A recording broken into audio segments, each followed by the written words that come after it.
You think a man like you deserves to sit up here with the rest of us?" The woman in 3B said it low, but Ethan, Blaze Carter, heard every word. He didn't turn. He didn't argue. He just looked at his scarred hands, the same hands that once held a dying man's dog tags at 40,000 feet, and said nothing at all. 3 hours later, that same woman would be screaming for him to save her life. Because the thing she despised about him was the only thing that would keep this plane from falling into the Atlantic. And Ethan already knew it. Before we go on, if stories about the people this world underestimates move something in you, take 1 second right now and subscribe. Follow this all the way to the end, because it turns hard before it turns beautiful. And do me a favor, drop the name of the city you're watching from in the comments so I can see just how far Ethan's story has traveled. Now let's begin. Ethan Carter learned a long time ago that silence costs less than pride. So when the woman in seat 3B leaned toward the man beside her and whispered loud enough on purpose, "I can't believe they let people like that fly with normal folks," he kept his eyes forward and his mouth shut. He was 51 years old. He had heard it in gas stations and diners in the eyes of every police officer who'd ever tapped his window. He'd stopped flinching decades ago. But the woman wasn't finished. "Look at his jacket," she murmured. "Hell's Angels. Those are the ones on the news. The ones who hurt people." The man beside her, a soft-handed businessman in a gray suit, shifted uncomfortably. "Ma'am, maybe keep your voice down." "Why should I?" "He can hear me. Maybe he should hear me. Maybe he should know decent people don't want him around their children." That one landed. Not because Ethan cared what she thought of him. He'd made peace with strangers a long time ago, but because of the word children. There was a child waiting for him on the other side of this ocean. A 12-year-old girl named Grace, who slept with the phone on her chest every night. Her father traveled, terrified he wouldn't come back the way her mother never came back. "I'll be home tomorrow, Gracie," he'd promised her. "I don't break promises, you know that." Ethan closed his eyes and breathed. In through the nose, out through the mouth, the way they taught him in a life he no longer talked about. "Sir." A flight attendant appeared at his elbow. Young kind-eyed her name tag, reading, Delaney. "Can I get you anything, water, coffee?"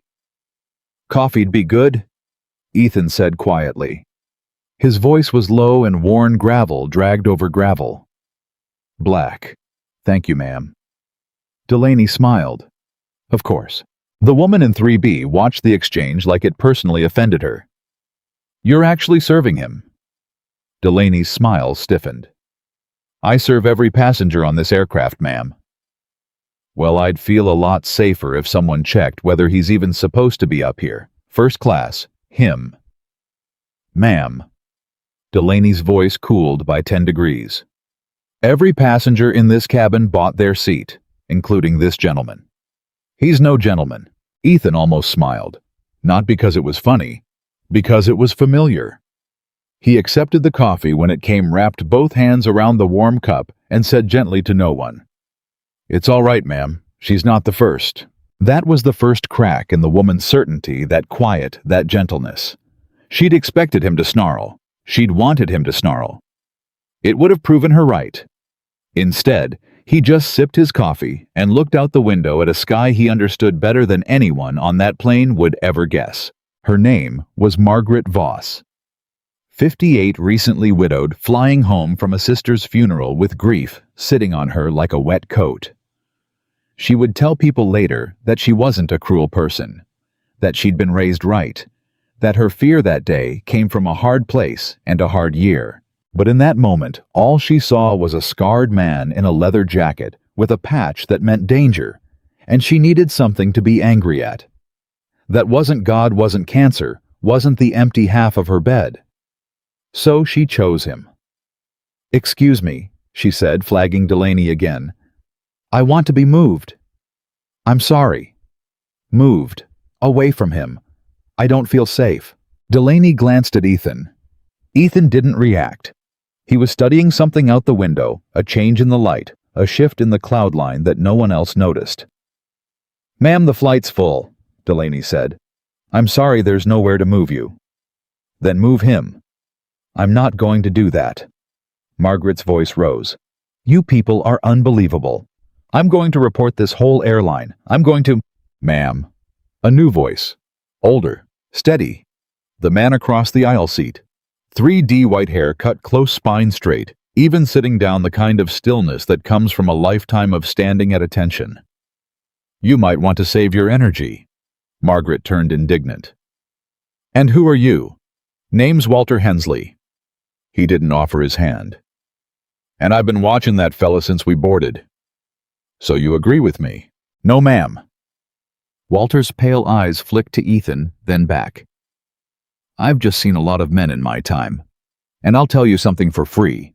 The loud ones are almost never the ones you gotta worry about. It's the quiet ones. The still ones.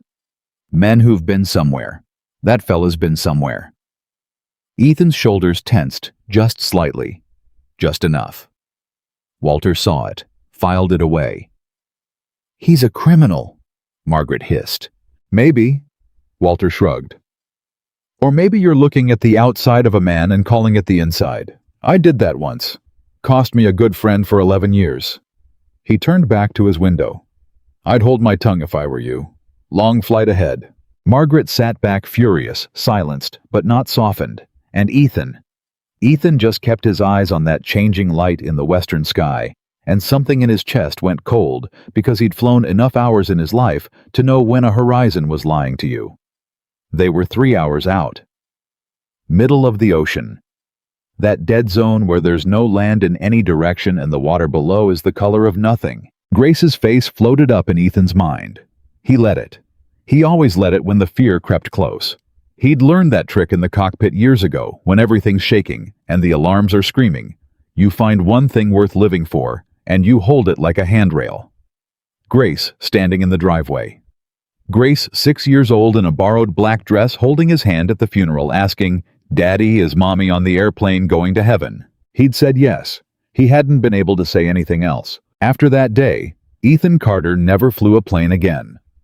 2,200 combat hours. 2 tours. A chest full of medals he kept in a shoebox in a closet Grace didn't know about. And he walked away from all of it, the uniform, the sky, the man he used to be, because a little girl needed a father more than the Air Force needed a pilot. He bought a motorcycle because it kept his hands busy and his feet on the ground. He found brothers who didn't ask questions, and he never ever went back up, until this trip. His brother's estate, papers to sign, a flight he couldn't avoid, one flight he'd told himself at the gate, palms sweating. You sit in the back like everyone else. You are a passenger. You are not that man anymore. And then the plane bucked. It wasn't violent. Not yet. Just a lurch, a shudder, the kind that makes people grab their armrests and laugh nervously afterward. A few passengers gasped. A baby cried 3 rows back. But Ethan's whole body went still in a way that had nothing to do with fear. He felt it. Wrong. The pitch was wrong. The engine note had changed, dropped a halftone the way a voice drops right before it breaks. Just turbulence, someone said. It wasn't turbulence. Ethan set down his coffee, slowly, carefully, both hands flat on his knees. And Walter Hensley, watching from 3D, saw the biker's jaw tighten and thought, There it is. You feel that? Walter said quietly across the aisle. Ethan didn't look at him. Yeah. That's not weather. No, Ethan said. It's not. Up front, a chime sounded. Then another. Then the seatbelt sign blinking hard. Delaney's voice came over the intercom, tight and forced calm. Ladies and gentlemen, the captain has asked everyone to return to their seats and fasten their seatbelts. We're experiencing some technical, please remain seated. Was what did it. Ethan heard the crack in her voice. He'd heard that crack before in radio calls from pilots who knew they were in trouble and were trying not to say so. Margaret Voss, 2 seats away, went pale. What's happening? What did she mean, technical? Nothing. The businessman said, not believing it. It's fine. Planes do this. The plane dropped. Not a lurch this time. A drop, A sickening elevator cable snapping plunge that lifted every stomach on the aircraft into every throat.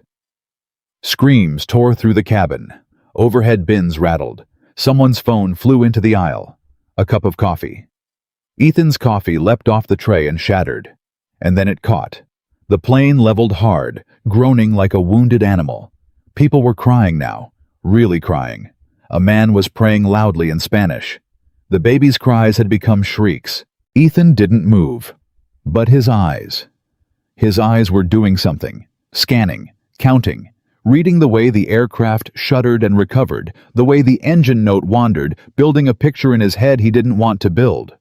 Number 2, engine surging. They've got a hydraulic issue. That correction was manual, not auto, somebody's hand flying it up there and fighting for control. He didn't want to know these things.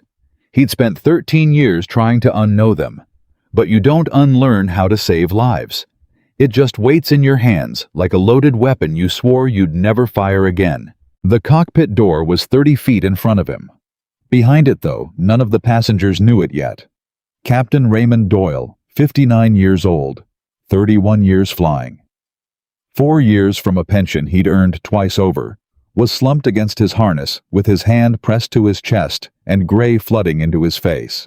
Ray. First Officer Kaylin Brooks was shaking him with one hand and holding the yoke with the other. She was 34. She had 800 hours in this aircraft type. She had never in her life flown one alone through a hydraulic failure over open ocean, and she could feel the airplane trying to die underneath her hands. Ray, talk to me. Come on, stay with me. Captain Doyle's lips moved. Barely. Ray, I need you, I can't.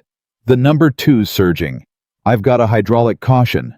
I can't do this alone. Ray. Kaylin. A whisper. Wet. Struggling. Listen. To me. I'm listening. I'm right here. You can't. Hold her. Alone. His hand fumbled for hers, cold. When she goes, full failure, you won't have the strength. Physically. You need 2 sets of hands. Or 1 set. That's been in it before. There's nobody, Ray. There's nobody.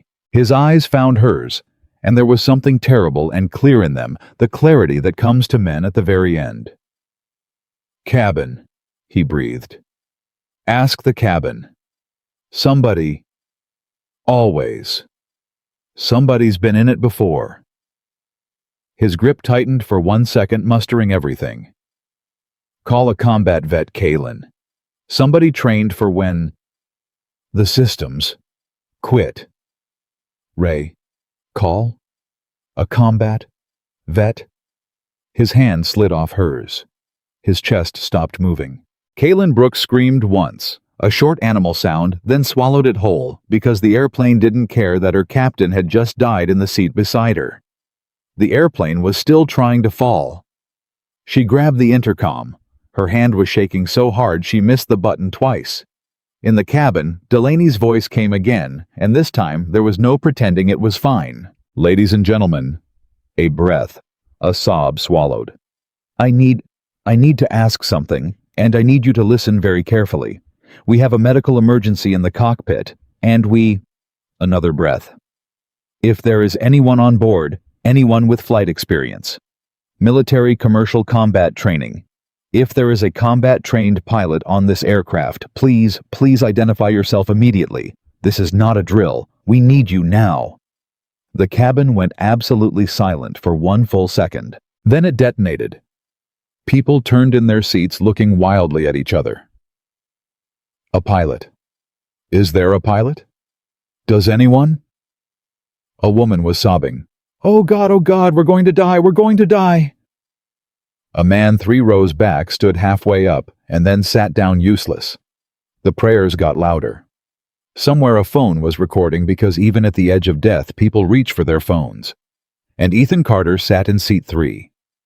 Both hands flat on his knees and did not move. He couldn't. That's the thing nobody in that cabin would have understood. It wasn't cowardice freezing him in place. It was the opposite. It was the weight of every hour he'd sworn off, every promise he'd made to a little girl in a black dress.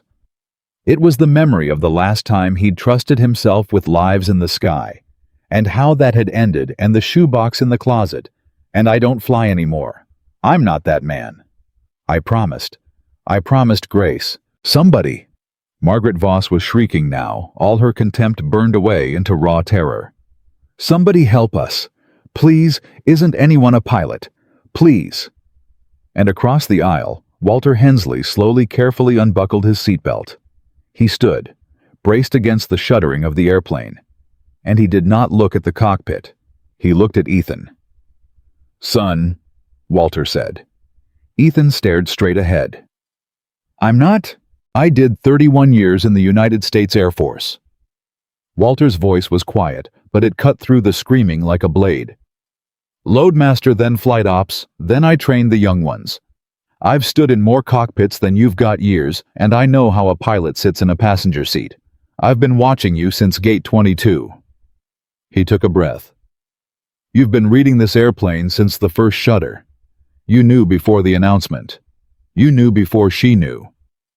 He nodded toward the cockpit. You're not confused, son. Ethan's hands had begun to tremble. You're not confused. Walter said again softer.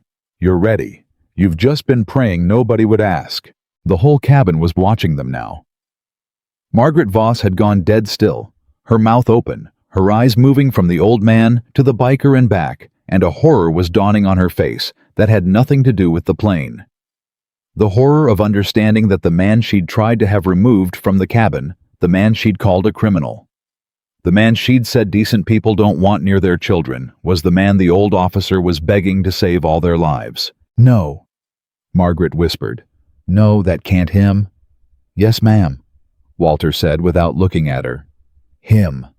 Ethan finally turned his head, just enough to meet the old man's eyes. And in that look passed something no words could carry, one soldier recognizing another, one man who'd carried the weight, seeing it laid across another man's shoulders. I lost my wife on a plane, Ethan said. His voice barely made it out. I told my daughter I was done. I swore. I know. You don't know. I know that up front there's a woman flying alone next to a dead man, Walter said, and there are 217 people on this aircraft, and every single one of them has somebody waiting for them to come home, same as your Grace is waiting for you. He'd heard the name somewhere in the boarding line, or maybe he just guessed, but it hit Ethan like a fist. You want to keep that promise to your girl, then you get up out of that seat and you go be the reason 217 other kids get their mom and dad back tonight. The airplane pitched again. Someone screamed, and Delaney's voice, ragged now, nearly gone. Please, is there anyone? Anyone? Ethan Carter looked down at his own scarred hands, the hands that flew F-16s through anti-aircraft fire over 2 continents. The hands that landed a burning aircraft on a half-length runway with no hydraulics and lived to be court-martialed for a call that saved his whole crew. The hands that held Grace the day they buried her mother and never touched a control yoke again. He turned them over, looked at the palms, and somewhere far below, the man in the leather jacket, the pilot he'd buried 13 years ago, stirred and woke and was not gone after all. Grace, he said so quietly only he could hear it. I'm sorry, baby. I have to break a rule. But I'm not going to break my promise. I'm coming home. I'm bringing all of them home. He unbuckled his seatbelt. The click of it was the loudest sound in the cabin. Ethan stood slow, steady, filling the aisle. The leather jacket and the scarred hands and the patch that had made a whole cabin afraid of him and the fear on every face turned into something else. Something desperate. Something like hope. Margaret Voss reached out as he passed her seat. Her fingers caught his sleeve. She was crying. I'm sorry, she choked out. I'm sorry I didn't please. Please save us. Ethan looked down at the woman who'd spent 3 hours trying to prove he was worthless. And there was no anger in his face, none at all. Buckle your seatbelt, ma'am, he said gently, tight as it'll go, and hold on to something. Then he turned toward the cockpit where a dead captain's last words were still hanging in the air, call a combat vet, and where a terrified young woman was fighting a dying airplane with the last of her strength, waiting for a stranger, praying that stranger existed. He did. He was walking up the aisle right now, and his hands had stopped shaking. The cockpit door opened, and First Officer Kaylin Brooks turned in her seat, tears streaming down her face, saw the scarred man in the leather jacket standing in the doorway, and said the only thing that mattered, "Please tell me you know how to fly." Ethan Carter stepped inside, and for the first time in 13 years, he answered as the man he used to be. "Move your captain, ma'am," he said, sliding into a seat he swore he'd never sit in again. "And tell me everything that's broken. We're gonna land this airplane." Orchestrated 5,300-word narrative continuation with rapid pacing dialogue, driven tension, and strategic plot twists. Orchestrated 5,300-word narrative continuation with rapid pacing, dialogue, driven tension, and strategic plot twists.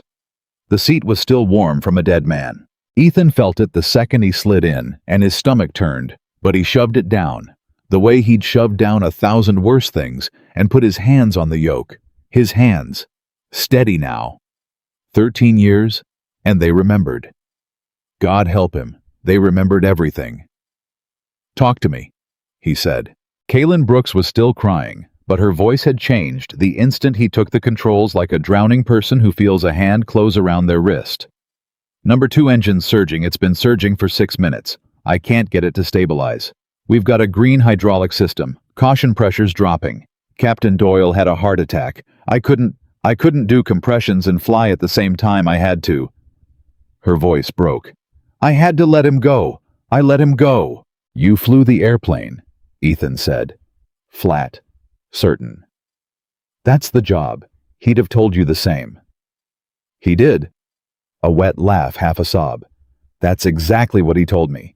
He said, 'Fly the airplane, Kaylin.' That's always the answer. Right before he—" "Then you honored him." Ethan's eyes were moving across the panel, fast hungry, drinking in numbers and needles like a starving man. "You keep honoring him by not quitting. Can you do that?" "Yes." "Say it like you mean it." "Yes." Steadier. "Yes, I can." "Good. What's your name?" "Kaylin Brooks, First Officer." "Kaylin. I'm Ethan. I flew F-16s for the United States Air Force, and I once put a jet on the ground with less than what we've got right now, so I need you to believe me when I tell you we are not dying today." "You believe me." She looked at him, really looked at the scarred hands and the leather jacket, and the eyes that had gone somewhere cold and clear and absolutely without fear, and something in her chest unclenched half an inch. "I believe you," she said. "Then let's go to work." The plane bucked again hard, and a fresh chorus of screams bled through the cockpit door from the cabin behind them. Walter Hensley stood in the aisle where Ethan had left him, one hand braced on a seatback, and he didn't sit down. He was 76 years old, and his heart was hammering, but 31 years of training don't leave a man just because his hair went white. "Everybody listen to me." His voice cracked out over the panic like a whip. "Look up here. Look at me." A few faces turned, then more. Terror wants a leader almost as much as it wants an exit, and Walter had the bearing of a man who'd led frightened people before. "The best pilot on this airplane is in that cockpit right now," Walter said. "I've seen his hands. I've seen how he reads an aircraft. I'd fly through a hurricane with that man. So here's what we're going to do. We're going to sit down. We're going to buckle up tight. And we are going to give him quiet, because a pilot needs to hear his airplane and he can't hear it over 200 people screaming. You understand me?" "Who is he?" a man shouted. "He's a biker. He's a combat veteran of the United States Air Force." Walter shot back. "And he's the reason you're going to see your family tonight, so sit down and let him work." Margaret Voss sat in 3B with her seatbelt cinched so tight it hurt, and she couldn't stop shaking, and she couldn't stop hearing her own voice from an hour ago. "I can't believe they let people like that fly with normal folks." She'd said it about the only person on this airplane who could save her. She pressed her hand over her mouth and prayed not for herself, she realized, but that God wouldn't let a good man die trying to rescue a woman who hadn't deserved his kindness. "Ma'am." Delaney knelt in the aisle beside her, pale but composed, doing her job, because the job was all she had. "I need you to stay calm. Can you do that for me?" "That man," Margaret whispered. "The one who went up front. Is he really? Can he really?" "I don't know," Delaney said honestly. "But he's all we've got. So I'm going to believe in him, and I think you should too." Margaret nodded, tears running freely now. "I was so cruel to him." "Then when he lands this plane," Delaney said, standing, "you'll have a chance to tell him you were wrong. Focus on that. He lands us, you apologize. Give yourself something to hold on to." It was such a small kindness, and it undid Margaret completely. She wept into her hands while the airplane groaned around her. "There." Ethan's finger stabbed toward a gauge. "Number 2. It's not the engine, Kaylin, it's the fuel controller. It's hunting. It keeps trying to correct and overcorrecting. If we baby it, it'll hold. If we demand from it, it'll flame out. So from here on, we treat that throttle like it's made of glass. Nice and slow. Every input." Okay. She was breathing again, actually breathing. "What do you need from me?" "I need your hands on this too, because I have not flown anything this big in my life. I flew fast and light and mean. This is a whale. So you know this airplane, I know how to keep a broken airplane in the sky, and between the two of us, we make one pilot who can do this. Deal. Deal. Read me the hydraulic pressure." "Green system's at..." She swallowed. "It's at 1400 and falling. Normal's 3000. Ethan's jaw tightened. "How fast is it falling?" "About 100 a minute." He did the math without wanting to. 14 minutes until the green system was dry. And when it went dry, half his flight controls went with it. The nice ones, the responsive ones, the ones that made a whale fly like it wanted to be flown. "We've got a leak," he said. "Somewhere in the green line. Nothing we can do about it from up here. So we plan around it." He keyed the radio. "Kaylin, get me a frequency for anybody. Shanwick, Gander, anybody who can hear us. And pull up the nearest field that can take this airplane. I need pavement, and I need it long." Her fingers flew across the console. "Nearest suitable field is..." She stopped. Her face fell. "It's Greenland. Kangerlussuaq, or the military field at Thule. Everything else is behind us or too far. We're closest to..." She checked again. "There's a runway. It's long enough. But it's Thule. It's a U.S. military installation. It's Arctic. The weather up there is..." "How far?" 210 miles. "How long at this speed?" 35-40 minutes. Ethan looked at the hydraulic gauge again. 14 minutes until the green system died. 40 minutes to a runway. He'd be flying a crippled airplane hand-cranked with half his controls dead for 26 minutes over open Arctic water before he ever saw pavement. "Okay," he said, and his voice didn't change at all, and that steadiness was the bravest thing Kaylin Brooks had ever heard. "That's fine. That's a workable problem." "That's not a workable..." "It's workable because we're going to work it," Ethan said. "Get me that radio. And Kaylin." He glanced at her. "You're doing good.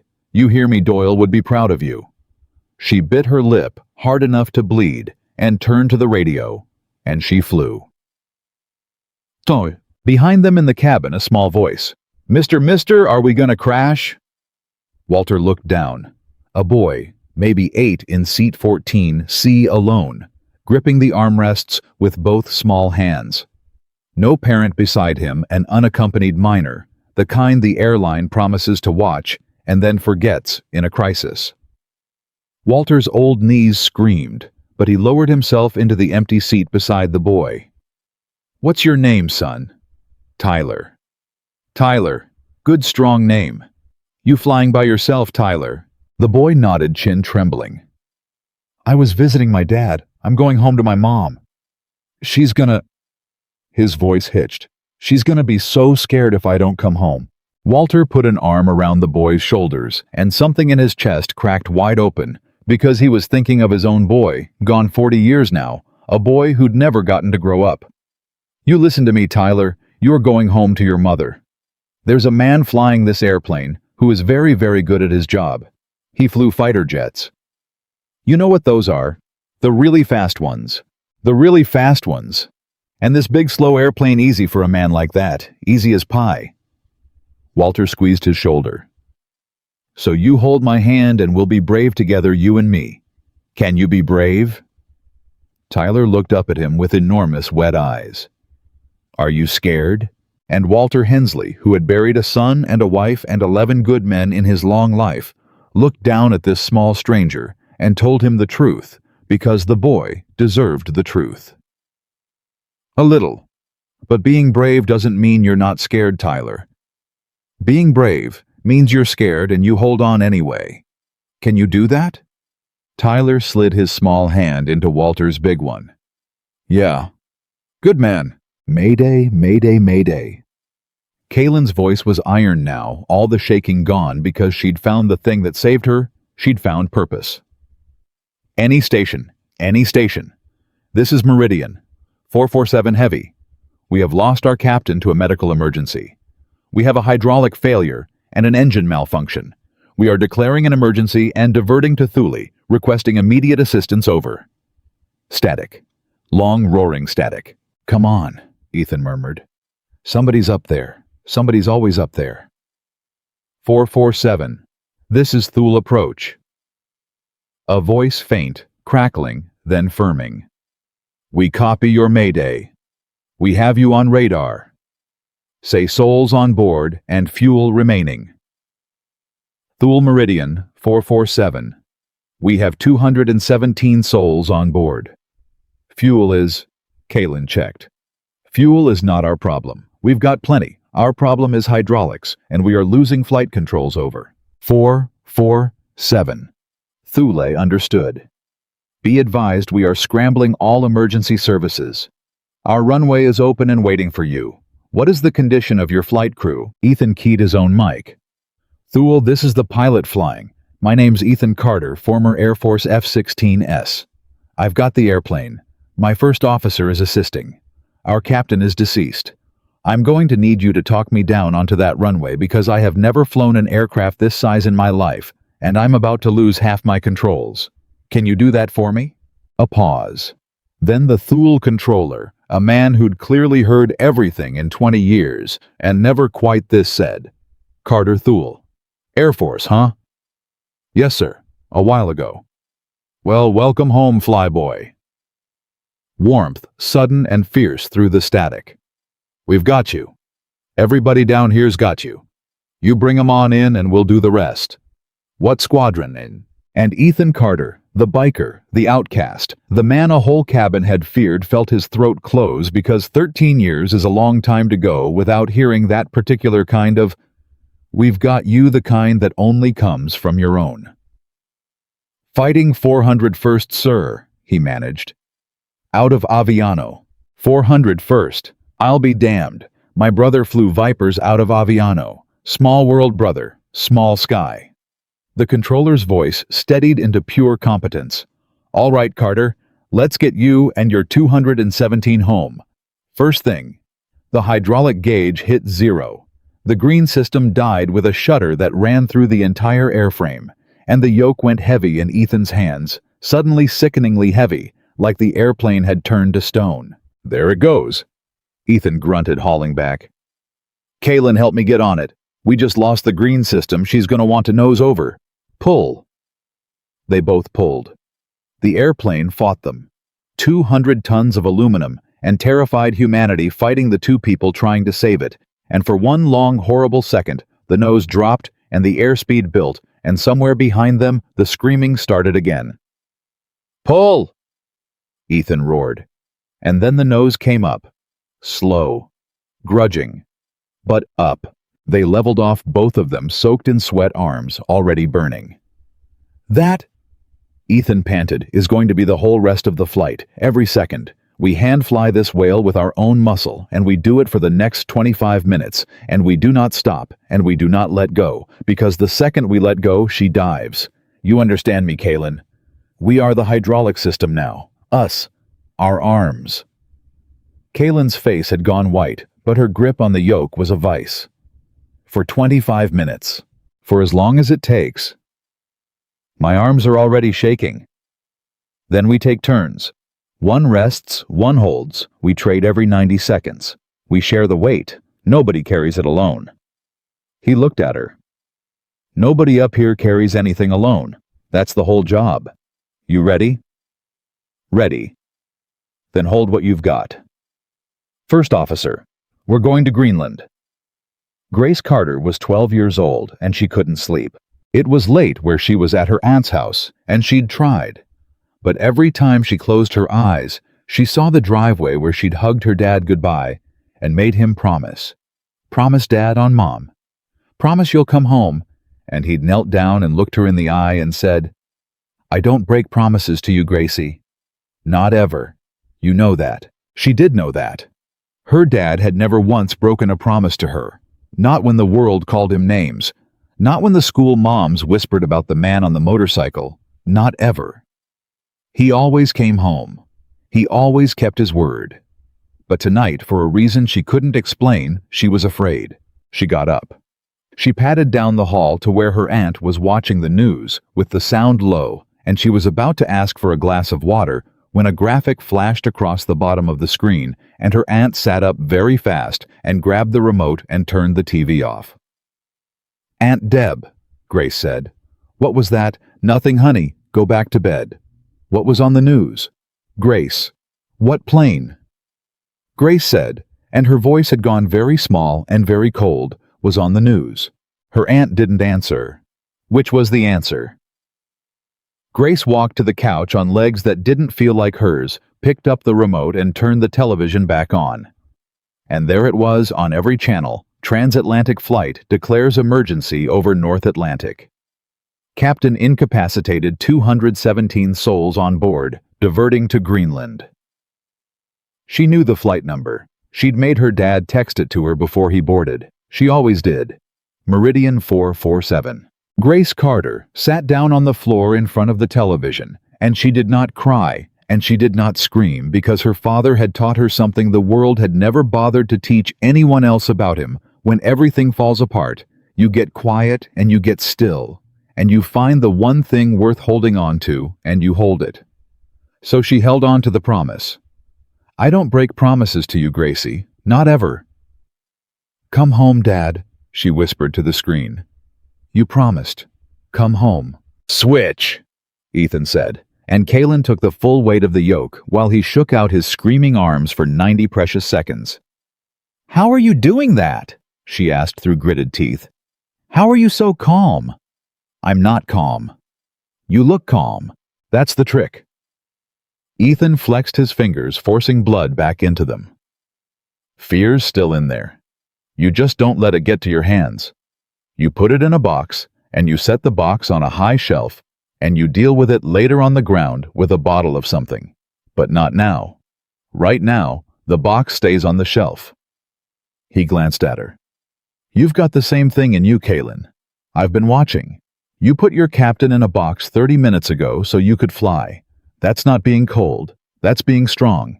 You'll open that box tonight and it'll hurt like hell, but you'll be alive to hurt. That's the deal we make. Kalen's eyes shone, but her hands never wavered. Is that what you did when you lost your family? Ethan went very still. Walter told you? You told me. When you first sat down, you said you lost your wife on a plane. He was quiet for a moment, both of them holding the airplane up out of the sea by main strength, and then he said in a voice she almost couldn't hear. My wife was a flight attendant, Sarah. She was working a domestic hop, a little regional jet, nothing a milk run. Weather came in. The captain made a bad call. They went into a mountain in Colorado at 200 knots. His jaw worked. I was overseas. I was flying when it happened. I was in the sky doing the thing I loved the same night the sky took her from me. I got the call when I landed, and I never... His voice cracked just slightly, and he mastered it. I never sat in a cockpit again. Until 40 minutes ago. I swore to God, and I swore to my daughter, that I was done with flying because flying is what killed her mother, and I was not going to leave that little girl an orphan the way... He stopped. The way the sky already took half of her. Ethan? Kalen's voice was soft. You're not going to leave her an orphan? No, he said, and the steel came back cold and total. No, I'm not. Switch. I've got it. He took the yoke, and he put his whole broken heart into holding it, and the airplane crawled on through the Arctic dark, toward the only runway that could save them. Tio, 447 Thule. We have you at 110 miles. Your descent is going to be tricky, so I want to walk you through it now while you've got a minute. You copy. Copy Thule. Talk to me. You've got no green hydraulics, which means no flaps, no slats, and manual reversion on your controls, which you already know because you're living it. Here's the hard truth, Carter. No flaps means you're going to come in hot. Real hot. Your normal approach speed doesn't apply. You're going to be crossing the threshold at best guess 180 knots when you'd want to be at 135. Ethan absorbed it. How long's your runway? 10,000 feet. At 180 with no flaps on a cold runway. Ethan ran it fast the way he used to run intercept geometry in his head. That's tight. That's real tight. I'll be standing on the brakes the whole way and praying they hold. That's about the size of it. What's my other option? Silence on the frequency. Thule, Ethan said. What's my other option? You don't have one, Carter. This is the only field in range. It's this runway, or it's the ocean, and nobody survives the ocean up here. Water's 30 degrees, so it's Thule or it's nothing. Kalen had gone white again. Ethan, it's fine, he said. One shot. I've had one-shot approaches before. You line it up, you fly it clean, you commit, and you do not flinch. Thule. I copy. It's Thule or nothing, so it's Thule. Give me a straight in, no maneuvering. I don't want to bank this airplane 1 degree more than I have to, because every bank costs me altitude I can't get back and asks the number 2 engine to do work it doesn't want to do. Straight in it is. We're clearing all traffic and lighting the runway up like Christmas. You're going to see us from 30 miles out. Appreciate it. Thule. Ethan hesitated. Get the trucks out. The fire trucks. The whole show. I'm going to try to grease this thing on, but no flaps and a hot approach if I get it wrong. I'm going to get it wrong at 180 knots with 217 people behind me, so have everything ready. Already rolling, brother.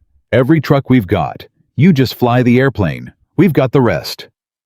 Ethan clicked off, looked at Kalen. You heard all that. I heard it. Then here's what I need from you. When we're on final, I'm going to be flying, and you're going to be my eyes and my voice. You call my airspeed every 5 knots. You call my altitude. You call the runway. You do not stop talking, because I'm going to be looking outside, hand-flying a dead whale onto a strip of ice, and I need you to be my instruments. Can you do that? I can do that. You sure? Ethan. She looked at him, and there was something new in her face now. Something that had been forged in the last 40 minutes out of pure fire. My captain died in that seat next to me an hour ago, and I kept this airplane in the sky by myself until you got here. Don't ask me if I'm sure. I'm sure. For the first time since he'd walked into that cockpit, Ethan Carter smiled, just a little. Doyle really would be proud of you. Let's make him proud then. Yeah. Ethan turned back to the black windscreen, where far, far ahead, a smudge of light was beginning to burn through the dark. The runway, the impossible runway, the only patch of pavement in 1,000 miles of frozen ocean. Let's bring him home. Delaney moved through the cabin one last time, checking belts, moving people from the exit rows who couldn't operate the doors, doing the grim, quiet work that flight attendants train for and pray to never use. She reached row 3 and knelt. "Ma'am," she said to Margaret, "we're going to be landing soon. It's going to be a hard landing. I need you to get into the brace position when I call it, and I need you to stay in it until the airplane stops completely. Do you understand the brace position?" Margaret nodded numb. Then she grabbed Delaney's hand. "That man, is he going to be all right up there? He's flying us in himself, he and the first officer. But is he all right? I mean..." Margaret's face crumpled. "He's up there risking his life, for all of us, for me, and I..." She couldn't finish it. Delaney squeezed her hand once. "When we're on the ground, ma'am, you tell him yourself. That's what you focus on now. You brace, you hold on, and you stay alive so you can tell him." She stood. "We land in a few minutes. God be with all of us." She moved on, and Margaret Voss bowed her head, and for the first time in longer than she could remember, she prayed for someone other than herself. 40 miles, Kaylin said. You should have the field visual. I've got it. Ethan's eyes locked onto the burning cross of light in the distance. I've got the runway. Okay. Okay, sweetheart, come on. Come to me. He wasn't talking to Kaylin. He was talking to the airplane the way he used to talk to his Viper, low and steady coaxing. You've been so good. Just a little more. Just hold together a little more. 35 miles. Beginning descent. Beginning descent. Ease the power back. Gentle watch that number 2. The engine surged, coughed. Ethan's hand danced on the throttle feather light. Easy. Easy, baby. Don't quit on me now. Not now. The engine caught, steadied. Ethan let out a breath he'd been holding. Good girl. 30 miles, 12,000 feet. We're high. We're going to be high the whole way because I can't use flaps to slow down. So we're going to come in fast and steep, and it's going to feel wrong to every instinct you have, and you're going to trust me anyway. 25 miles, Kaylin. Talk to me. 25 miles, 11,000 feet, airspeed 220 knots. Too fast, bringing it back. Ethan eased the throttles, watching the number 2 like a hawk. The whole airframe was buffeting, now shaking, groaning, an airplane never meant to fly this way, being flown this way by sheer stubborn will. Come on, come on! And then, without warning, the number 2 engine flamed out. Not a surge, not a cough. A flame out. The engine note dropped away entirely, and the airplane yawed hard to the right, and every alarm in the cockpit went off at once. Engine failure number 2, Kaylin screamed. Ethan, we lost number 2, we lost it. I've got it right. Rudder, help me right rudder. They both stood on the rudder pedals fighting the yaw, the airplane trying to twist itself out of the sky. We're single engine now, we're single engine. That's fine, I've flown single engine. We can do this on one. Kaylin, don't let go. Keep it coming. Keep the nose where I put it. We're descending too fast. I know. We're not going to make the runway. We're going to make the runway. Ethan's voice was pure iron, pure command. The voice of a man who had been in the valley of the shadow of death before and walked out the other side and knew the way. 20 miles. Give me a number, Kaylin. Airspeed. 190 and falling, altitude 8,000. We're okay. We're on profile. One engine's plenty. Just hold what you've got and believe me. The airplane shuddered, dropped caught. 15 miles. Talk. 15 miles, 6,000 feet, 185 knots. Ethan, the runway. It looks so short. It's long enough. It's exactly long enough. 10 miles now. We're committed. This is the approach. This is the one. There's no going around on one engine, so this is it. This is the whole ball game. Delaney. He raised his voice toward the door. Get 'em braced. Brace for landing, brace now. Behind the door. Delaney's voice rang out through the cabin, sharp and clear. Brace, brace, heads down. Stay down. Brace. 217 people folded forward over their knees. Walter Hensley pulled little Tyler's head down and covered the boy with his own body. Margaret Voss bent over, hands laced behind her neck, and whispered, Please God, let him land it. Let that good man land it. In the cockpit, Ethan Carter had eyes for nothing in the universe but the runway growing, now rushing toward them, a strip of light on the edge of the frozen world. 5 miles, Kaylin called. 4,000 feet, 180. Gear down, Ethan said. Manual, now. Kaylin threw the lever. Nothing. Her heart stopped. It's not the gears, not. Gravity extension, the red handle, pull it. She grabbed the emergency handle and hauled with both hands and everything she had, and somewhere beneath them the landing gear fell free of its own weight and locked with a heavy, blessed thunk that they felt in their spines. Gear down and locked, she cried. 3 green. That's my girl, 3 miles, airspeed. 175, 2,000 feet. Ethan, you're still so fast. I know I'm fast. There's nothing I can do about fast. We land fast or we don't land, so we land fast. Sweat was pouring down his face now. His arms were on fire. His whole body was one screaming muscle holding a dying airplane on a line thinner than a wire. 2 miles. Keep talking. Don't you dare stop talking. 2 miles, 1,000 feet, 170. Runway's dead ahead. You're lined up. You're centered. You're perfect. Ethan, you're perfect. 1 mile. Here we go. Here we go. Everybody hold on. His hands were carved from stone. His eyes never blinked. 13 years, and it had all come down to this one line, this one runway, these last few seconds, the whole weight of his exile and his grief and his promise to a little girl pressing down on 2 scarred hands. Come on, sweetheart. Come home with me. Bring 'em all home. 500 feet, 165. The runway threshold rushed up at him, huge now, real now, lights streaking past. 300, 200, 100. Hold on, Ethan breathed. Everybody hold on. 50 feet, 30, 20. He pulled back. The whale's nose came up. The stall warning screamed.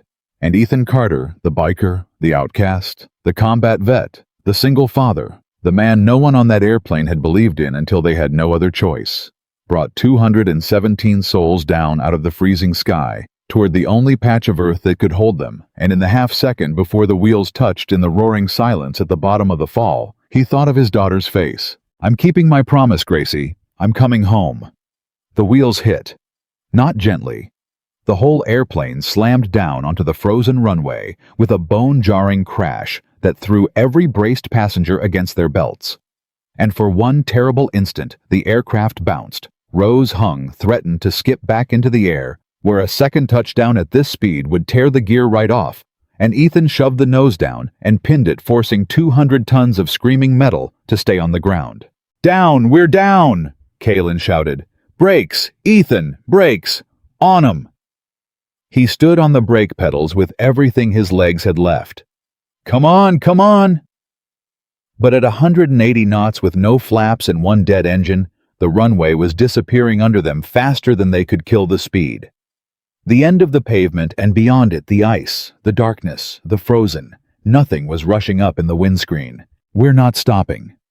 Kaylin's voice cracked. We're going off the end, Ethan. We're going off the end.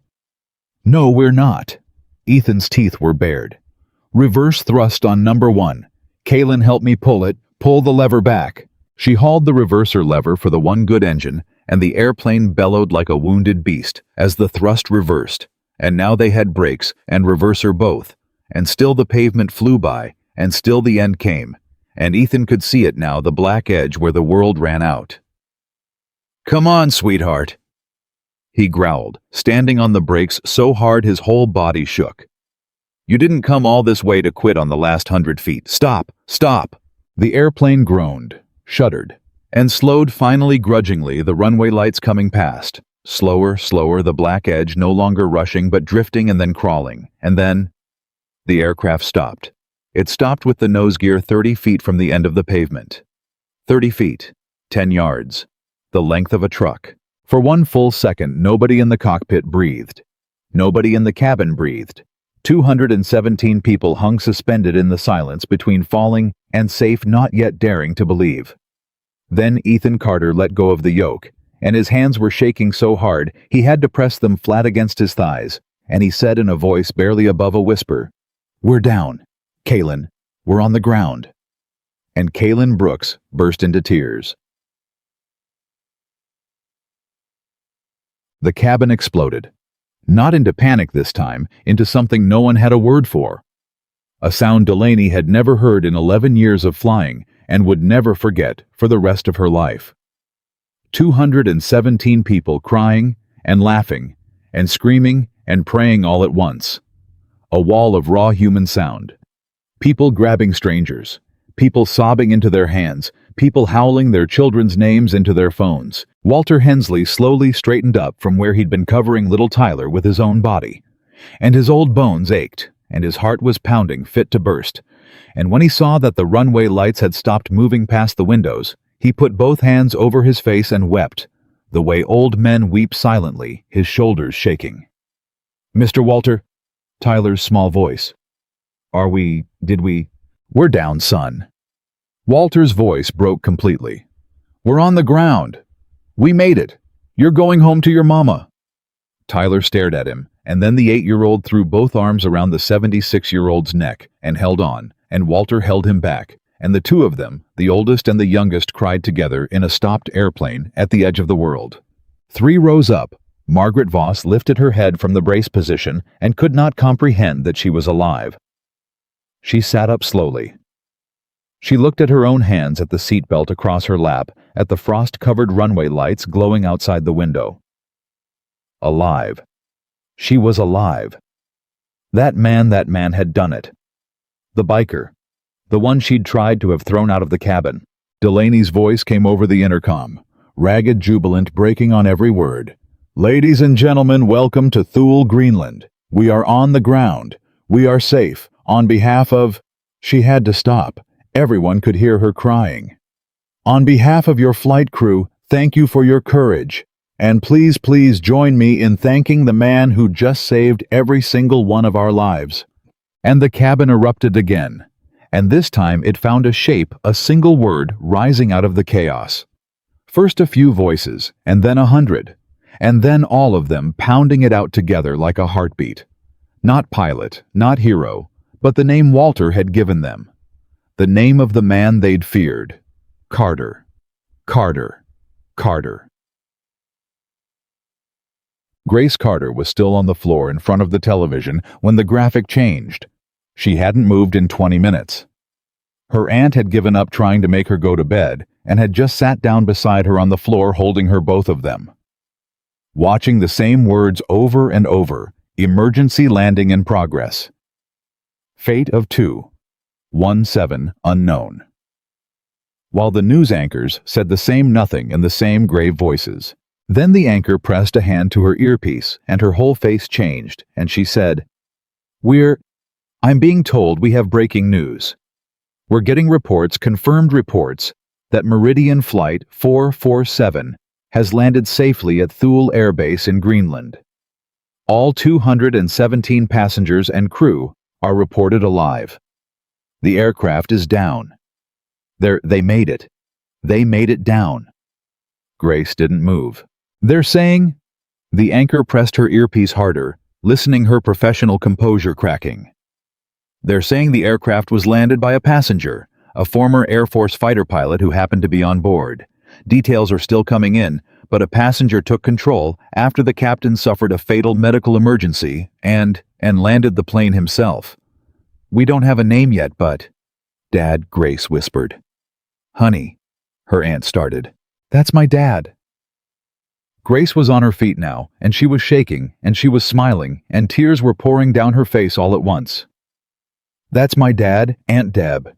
They don't have a name, but I know that's him. He flew fighter jets. He never tells anybody. But I know that's my dad.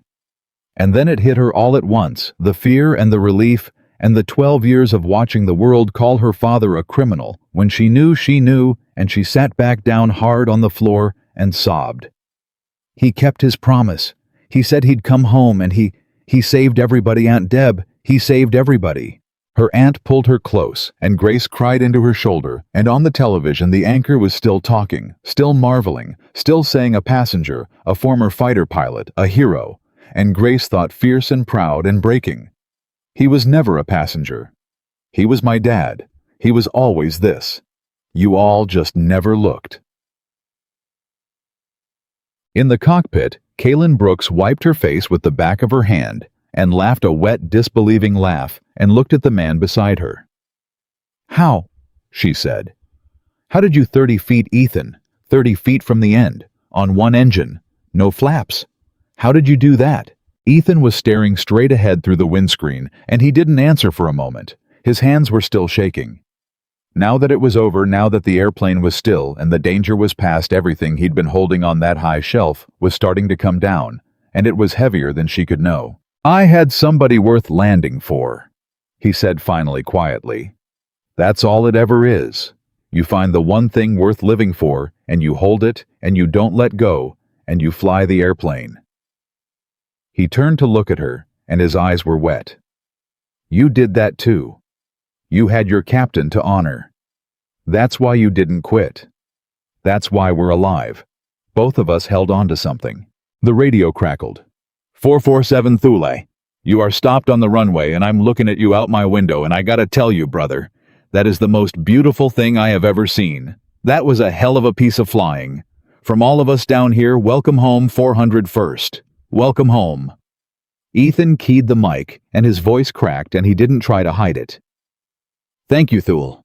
Couldn't have done it without you talking me in. You did it with your own 2 hands, Carter. Don't let anybody tell you different. Emergency vehicles are rolling out to you now. You just sit tight. It's over. You're home. Ethan set down the mic. He looked at his hands one more time, the scarred hands, the biker's hands, the hands a whole cabin had been afraid of, and then he reached over without a word and closed the eyes of Captain Raymond Doyle, who had said with his dying breath, "Call a combat vet," and who had been right. "Rest easy, Captain," Ethan murmured. "Your first officer flew like an ace. You'd have been proud. I brought him home for you." Kaylin put her hand on his shoulder, and neither of them said anything, because there was nothing left to say.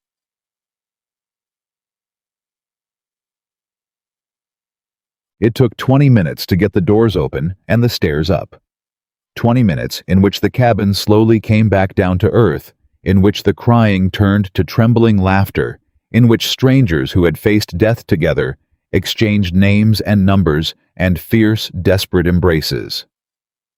And in those 20 minutes, a strange and quiet thing happened, one person at a time.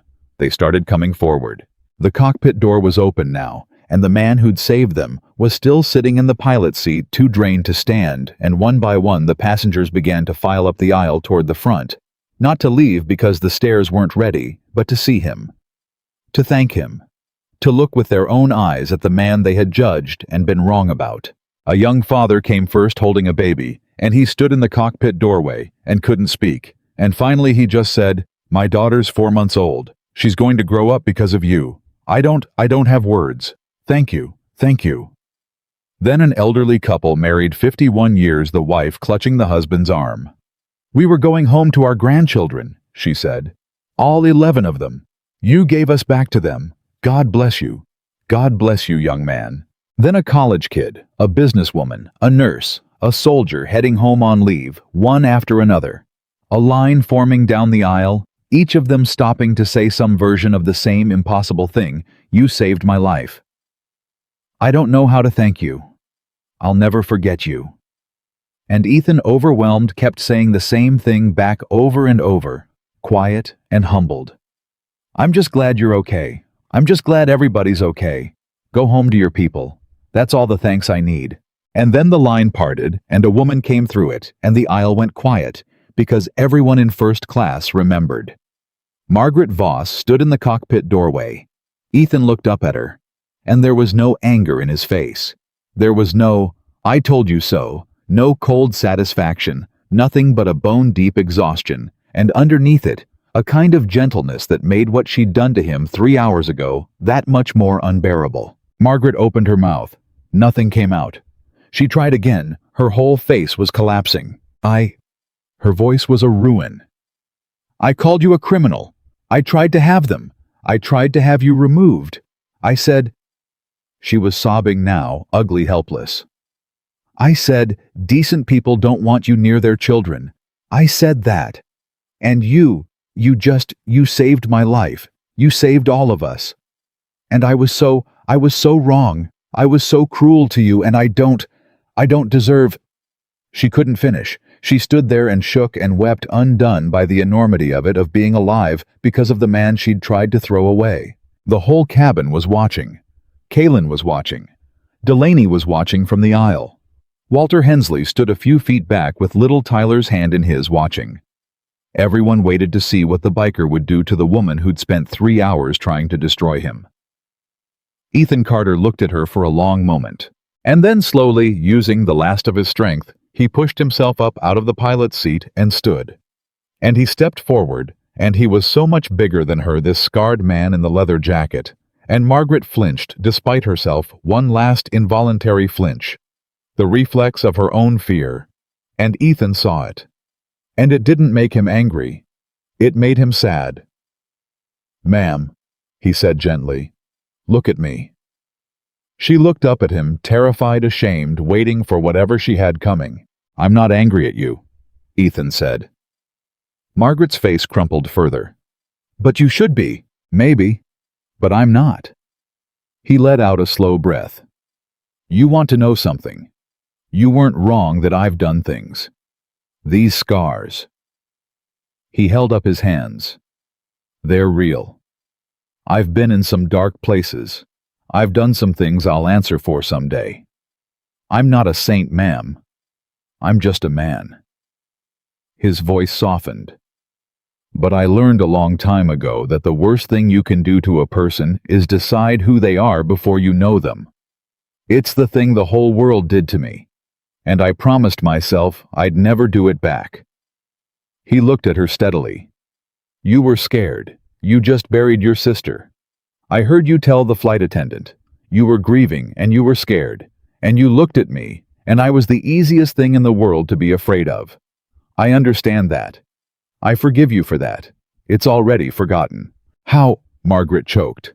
"How can you forgive me? I don't understand how you can—" "Because I've got a daughter," Ethan said simply. "And someday, somebody's going to look at her and decide she's less than she is because of who her daddy is, because of the jacket I wear and the people I ride with. And when that day comes, I want the world to have a little more forgiveness in it than it does right now. So I'm putting some in. Starting with you." He held out one scarred hand. "My name's Ethan, ma'am. It's nice to meet you properly." Margaret Voss looked at the offered hand. The hand that had just held 217 lives out of the sea, and then she took it, and she gripped it, and she broke down completely, sobbing into it, and Ethan let her. And around them the whole cabin was weeping now, because they had watched a man be hated for 3 hours, and then repay that hatred with a mercy none of them could have managed.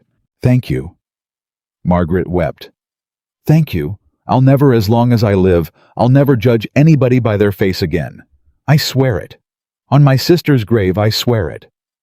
"That's a good promise," Ethan said softly. "You keep that one, and we'll call it even." Bio. Walter Hensley came forward last. He waited until the others had drifted back, until the stairs were finally being fitted to the door, and the first cold Arctic air was rushing into the cabin.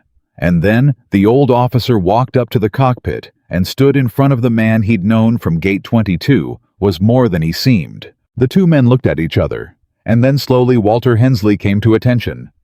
Spine straight, chin level. 76 years old, and he snapped a salute so crisp it might have been rendered on a parade ground 50 years ago.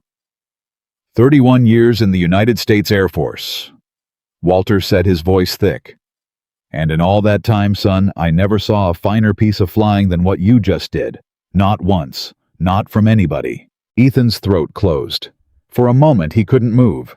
And then because some things are older and deeper than any promise a man makes to himself. Ethan Carter.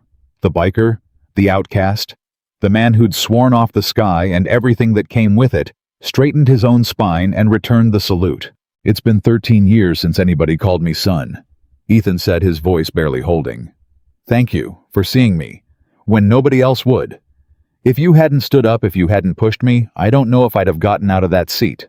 "You'd have gotten out of that seat," Walter said, lowering his salute and gripping Ethan's shoulder instead. "A man like you doesn't let people die when he can save them. You just needed somebody to remind you who you were. That's all. Sometimes that's all any of us needs." He squeezed Ethan's shoulder hard. "What's your girl's name? You mentioned her." "Grace." Ethan's face changed, softened, filled with a light that had nothing to do with the cockpit. "She's 12. She made me promise I'd come home." "Well?" Walter's old eyes crinkled.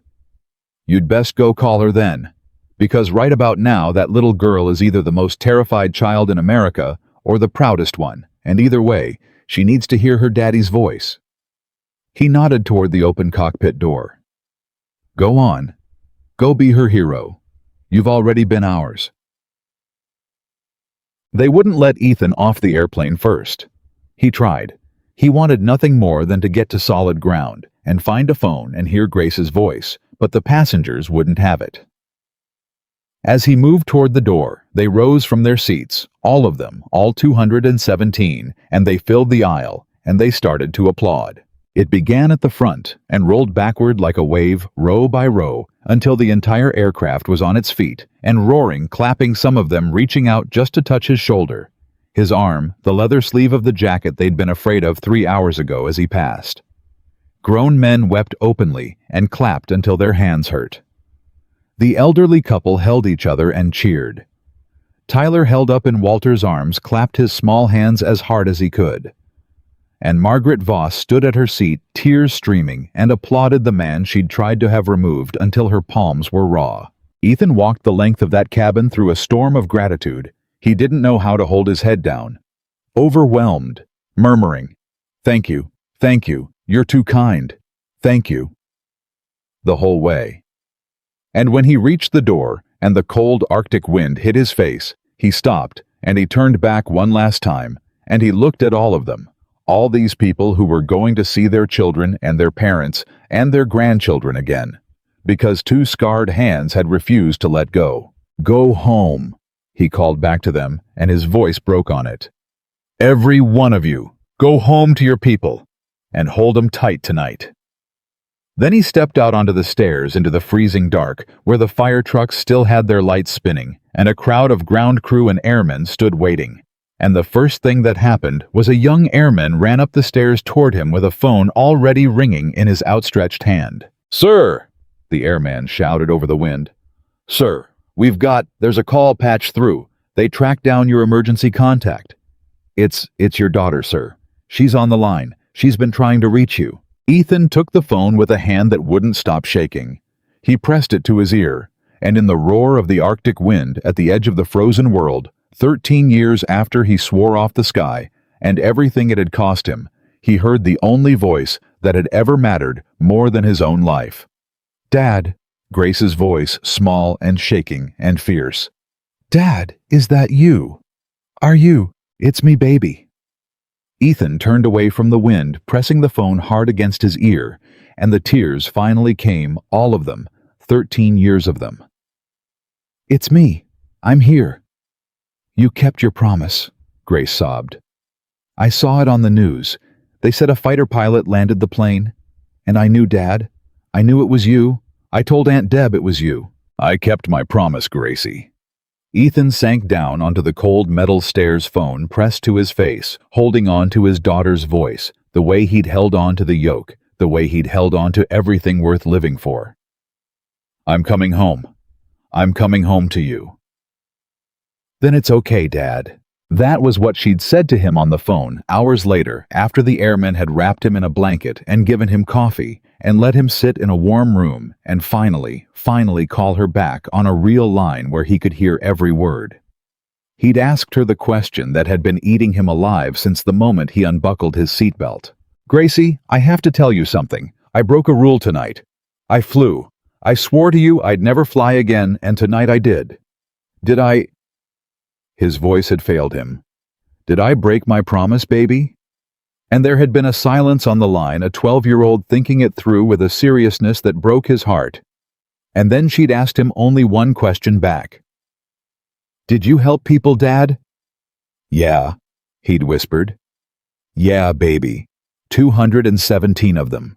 "Then it's okay, Dad." Simple. Certain. The whole moral universe of a child who knew exactly who her father was. "You always told me the rule about not flying was so you could stay and take care of me. But if flying meant taking care of 217 other people's dads and moms and kids, then you didn't break the promise. You kept it bigger." Ethan Carter had put his face in his hands and cried in a warm room at the top of the world, undone by the wisdom of his own child, and 800 miles away. Grace had held the phone to her chest and cried too, and neither of them had needed to say anything else for a long time.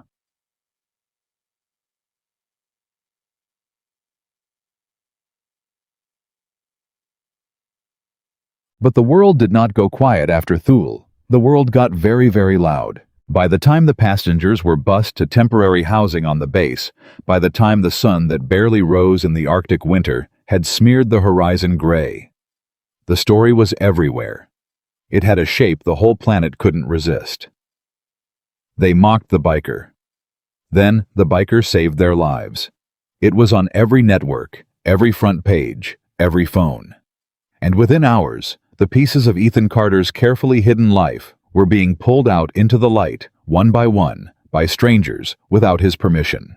Someone found his service record: a 12-year Air Force career, 2 combat tours, a distinguished flying cross, and then the thing he'd buried deepest, the court-martial. The headlines twisted on it like a knife. Hero pilot has checkered past. Biker who saved flight was court-martialed. The truth about Ethan Blaze Carter. And the comment sections, the vicious, churning comment sections, lit up with the old poison. See, I knew there was something off about him. Court-martialed figures, once a bad apple. They're making a criminal into a hero. Kaylin Brooks saw it first. She'd been giving her statement to the investigators when a young officer showed her his phone, and her face went white with fury. She found Ethan in the mess hall sitting alone with a cold cup of coffee staring at nothing, and she slammed her own phone down on the table in front of him. "Have you seen this?" she demanded. "Have you seen what they're saying?" Ethan didn't look at the phone. "I don't need to. I know what it says." His voice was flat-tired, the voice of a man who'd been braced for this his whole life. "It says I got court-martialed. It says I'm not really a hero. It says they were right to be afraid of me all along. It's lies." "It's not, though." Ethan finally looked up at her, and his eyes were haunted. "That's the thing, Kaylin. I was court-martialed. It's true. It's a real thing that happened." Kaylin sat down slowly across from him. "Then tell me what really happened. Because I flew with you for 40 minutes with 217 lives on the line, and I know exactly what kind of man you are, and there is no version of you that belongs in the same sentence as criminal. So tell me."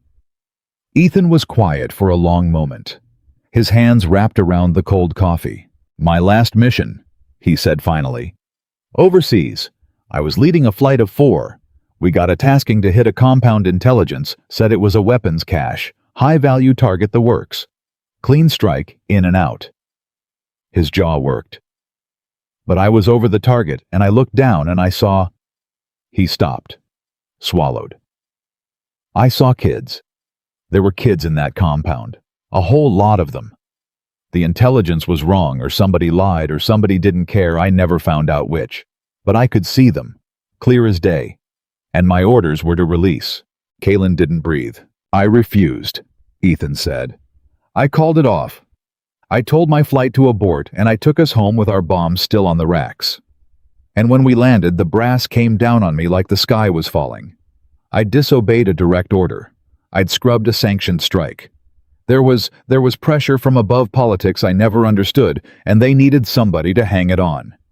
He looked down at his hands. "So they hung it on me. Court-martial.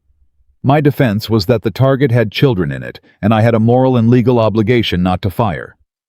And you know what? The court agreed. I was acquitted of the serious charges, cleared. But by then the damage was done. My career was over. My name had court-martial stapled to it forever. And a month later my wife died in that crash, and I just—" His voice went to nothing. "I walked away, from all of it. The uniform, the sky, the fight to clear my name. I didn't have anything left to fight with. I just took my daughter, and I disappeared." The mess hall was silent, except for the wind outside. "You got court-martialed," Kaylin said slowly, "for refusing to bomb children. I got court-martialed for disobeying an order. The children are just why I disobeyed it." "Ethan." Kaylin's voice was shaking now with something that wasn't quite anger and wasn't quite awe. "That's not a stain on your record. That's the most honorable thing I've ever heard in my life." "The internet doesn't think so. The internet doesn't know the story." Kaylin was already grabbing her phone back. "But it's going to. Because I was there tonight and I have a voice, and I am not going to sit here and let them call the man who saved my life a criminal for the thing that makes him a good man." She stood up. "You saved 217 people tonight because you refused to let them die. 13 years ago, you ended your whole career because you refused to let children die. It's the same man, Ethan. It's the exact same man. You've been the same person the whole time. The world just never looked at the story long enough to see it. Ethan looked up at her, and for the first time something cracked in the exhaustion on his face. Something that might have been hope. "Why does it matter what they think?" he said quietly. "I stopped caring what strangers think of me a long time ago." "It doesn't matter for you," Kaylin said. "It matters for Grace." And she watched that land, watched it go straight through him, because she'd learned in 40 minutes over the Atlantic exactly where this man's heart lived. Someday your daughter is going to search your name. And she deserves to find the truth when she does, not the lie. Let me tell the truth, please. Ethan was quiet for a long time. Then slowly he nodded. "Tell you." The truth came out, and it came out fast, because Kaylin Brooks was relentless, and because Walter Hensley knew people, and because Captain Doyle's own dying words, "call a combat vet," turned out to be the emotional hinge the whole story swung on once the recordings were released. The cockpit voice recorder told the story. No headline could twist. The world heard Captain Doyle's last breaths. The world heard a terrified first officer flying alone. The world heard a stranger's voice come into the cockpit. "Move your captain, ma'am, and tell me everything that's broken. We're gonna land this airplane." And the world heard over 40 unbearable minutes exactly what kind of man Ethan Carter was when everything was falling and hope was gone. They heard him keep Kaylin from breaking. They heard him talk to a dying airplane like it was a frightened animal. They heard him say, in the worst moment, "Nobody up here carries anything alone, that's the whole job." And then someone dug up the sealed court-martial records, the actual transcript, and the world read the words Ethan had spoken 13 years ago to the officers deciding his fate. "I will answer for disobeying the order, but I will not answer to my own conscience for killing children. I could see with my own eyes, and if you strip my wings for that, then take them. Because I would rather be grounded forever than fly one more foot as that kind of man." The story flipped overnight. The same comment sections that had called him a bad apple were now flooded with rage on his behalf at the brass who'd tried to ruin him, at the intelligence that had lied at every stranger, including themselves, who'd ever looked at a leather jacket and decided they knew a man's soul. Margaret Voss went on camera. She hadn't planned to.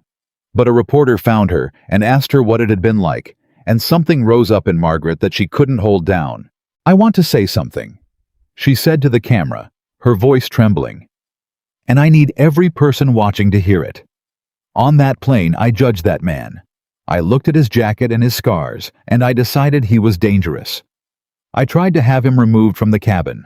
I told a flight attendant that decent people don't want a man like that near their children." She had to stop. Her chin quivered. "And then that man I tried to throw away flew a broken airplane through the Arctic on one engine and put it down 30 feet from the end of a runway and saved my life. And when it was over, when I went up to that cockpit shaking and ashamed and asked him how he could ever forgive me," she wiped her eyes. "He said he forgave me because he has a daughter, and someday somebody's going to judge her the way I judged him, and he wanted there to be more forgiveness in the world for when that day comes. That's who Ethan Carter is. That's the man I called a criminal." She looked straight into the lens. "So to every single one of you who ever looked at somebody and decided you knew them, I'm begging you, don't.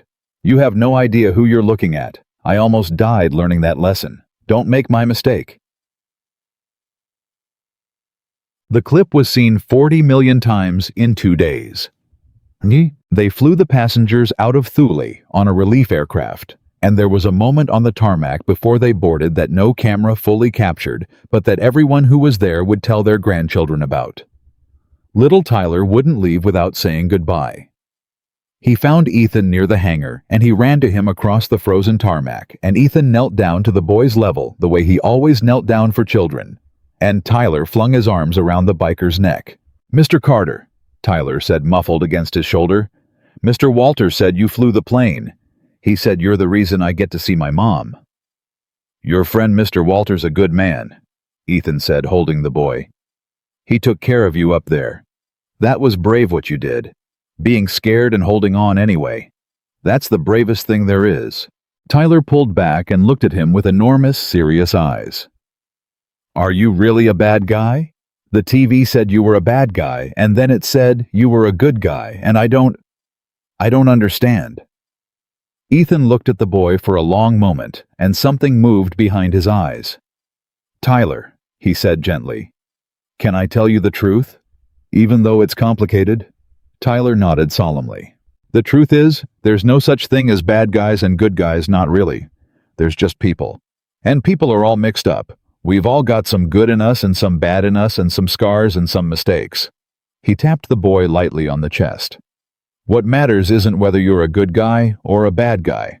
What matters is what you do when it's hard. When it costs you something. When it's easier to look away. He smiled, tired and real. You be the kind of person who holds on when it's hard, and who doesn't look away when somebody needs help, and who gives people a chance before you decide who they are. You do that, and it won't matter what jacket you wear or what people say about you. You'll be exactly who you're supposed to be. Tyler thought about this very hard. Then he said, like you. Ethan's throat closed. I'm still working on it, buddy. Every day. But yeah, that's what I'm trying to be. Tyler hugged him one more time, fierce and quick, and then he ran back to the airline escort, and at the door of the aircraft, he turned around and waved with his whole arm, and Ethan waved back, kneeling on the frozen tarmac, until the boy disappeared inside. Kaylin found him there a minute later, still kneeling, watching the aircraft. You're good with kids, she said. I had a lot of practice with one. Ethan stood, his knees cracking. How you holding up? Kaylin let out a long breath. I don't know. I keep seeing Ray's face, Captain Doyle. I keep hearing him tell me to fly the airplane. Her voice wavered. I've flown with him for 6 years. He taught me half of what I know, and he died right next to me, and I couldn't do anything but keep flying. You did the only thing you could do, Ethan said. You did the thing he'd have wanted. You honored him with your hands, Kaylin. There's no better way to honor a pilot than to fly the airplane he couldn't. That's what you keep saying. That's because it's true. He looked at her. You're going to hurt for a long time. That box you put him in tonight so you could fly, it's open now, and it's going to stay open for a while, and it's going to hurt like hell. But you're going to be okay. You know how I know. How? Because you asked about him first, before you asked about yourself. First thing out of your mouth just now was his name, not your own trauma. People like that, people who carry other people first, they come through. It costs you more. But you come through. He squeezed her shoulder. Ray Doyle's last act on this earth was to tell you to find somebody who could help you land. He was thinking about his passengers and his first officer with his dying breath. That's the man who trained you. And it took Kaylin. It took. You're going to be one hell of a captain someday. Maybe the best one that airlines ever had. And every person you ever bring home safe for the rest of your career, that's Ray Doyle too. That's his hands through yours. He's not gone. He's just flying through you now. Kaylin turned away, her shoulders shaking, and Ethan let her cry, standing beside her in the Arctic wind. One pilot holding up another, the way they'd held up an airplane, the way he'd set it in the cockpit. Nobody up here carries anything alone.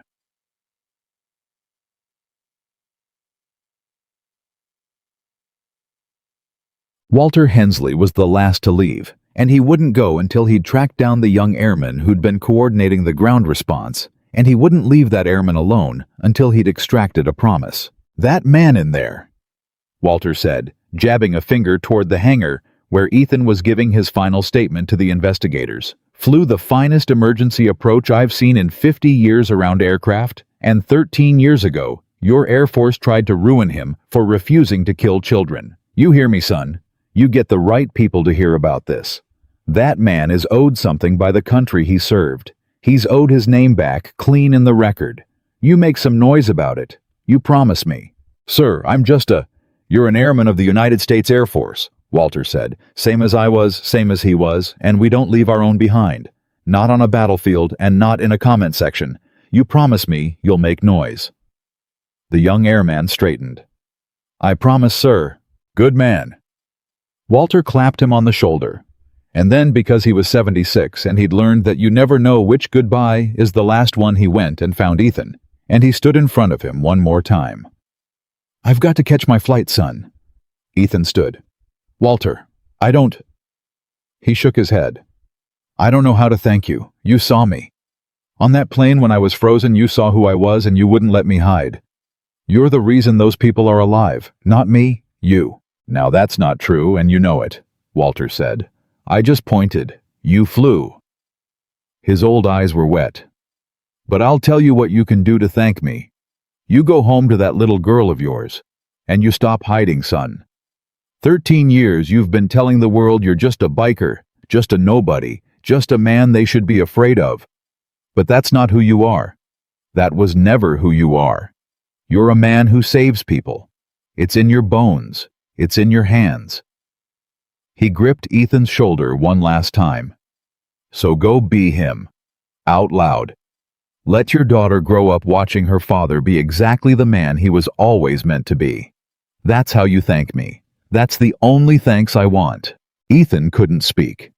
He pulled the old man into an embrace instead, and Walter held him 31 years and 13 years and 2 lifetimes of the sky between them, and when they parted, both men's faces were wet, and neither one was ashamed of it.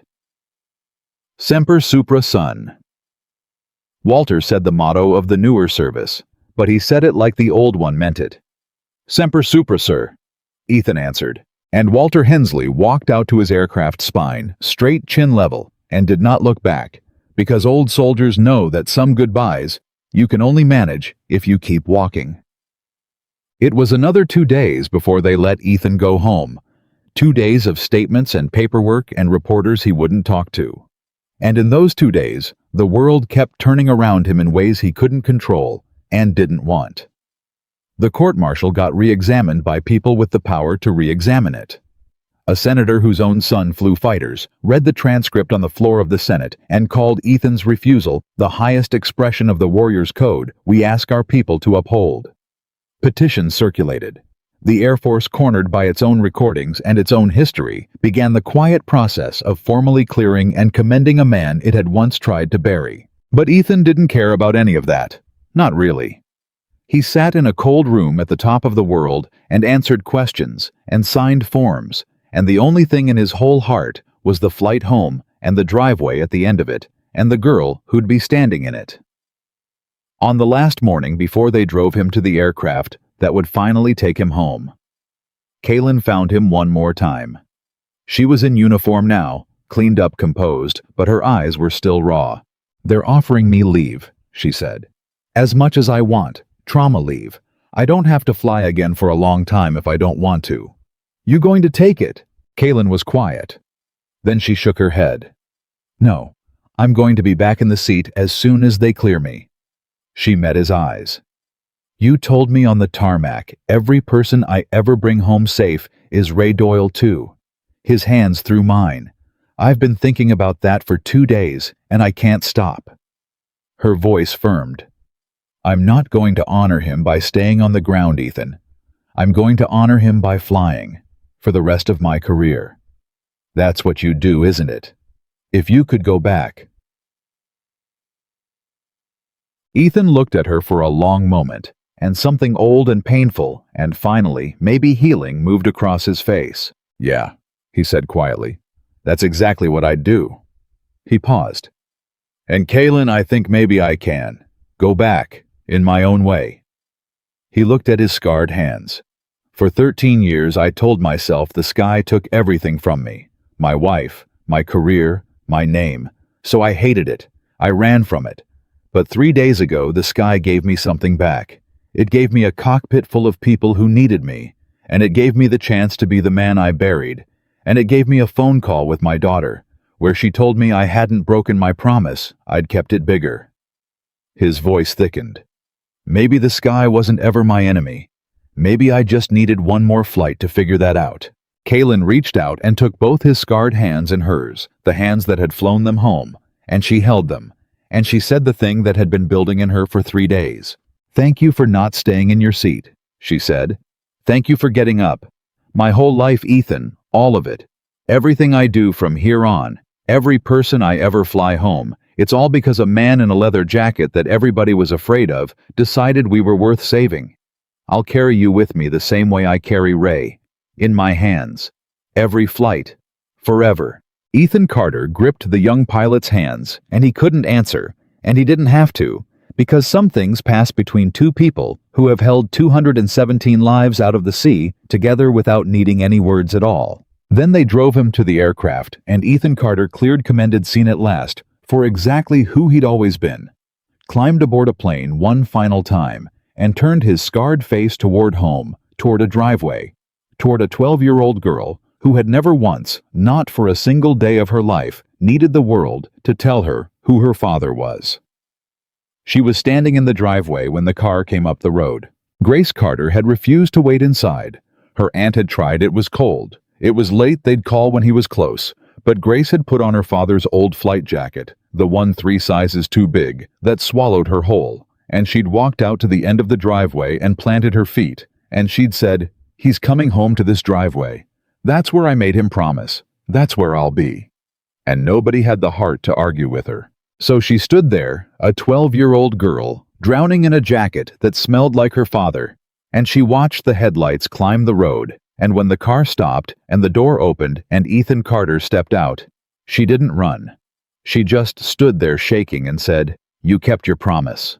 And Ethan crossed that driveway in 4 strides and dropped to his knees and pulled his daughter into his arms, and Grace finally broke all the terror and the pride and the 3 days of not knowing pouring out of her at once, and she buried her face in his neck and sobbed. "I saw it. Dad, I saw the plane on the news, and I knew it was you. I knew, and I was so scared. I was so scared you wouldn't. I'm here." Ethan held her so tight, both of them on their knees in the cold. "I'm here, baby. I'm home. I told you. I don't break promises to you." "You never do."